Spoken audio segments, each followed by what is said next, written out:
Good morning, students. This is Pranisha, your class teacher, and this is your maths class. Okay, maths class, page number 9. Hungry animal. Okay, hungry मतलब होता है भूखा. Okay, भूख लगना. अब ये animal को क्या हुआ है, भूख लगा है. तो अब एनिमल को कहाँ कहाँ भेजना है हम बताते हैं. Okay, the shortest animal is hungry. Where will it go to eat. यहाँ पे शॉर्टेस्ट एनिमल मतलब सबसे छोटा एनिमल कहाँ है, उसको क्या हुआ है, भूख लगा है एनिमल को.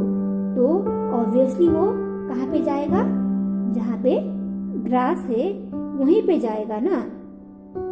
यहाँ पे आप लोगों का ग्रास है, तो छोटा वाला एनिमल, शॉर्टेस्ट एनिमल, यहाँ पे शॉर्टेस्ट ऑब्जेक्ट में क्या करना है, आप लोगों को लाइन ड्रॉ करना है.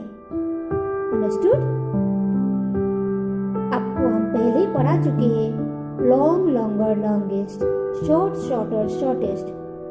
ओके, लॉन्ग मीन्स लंबा, short means chota. Hope you understood about page number 9. Thank you.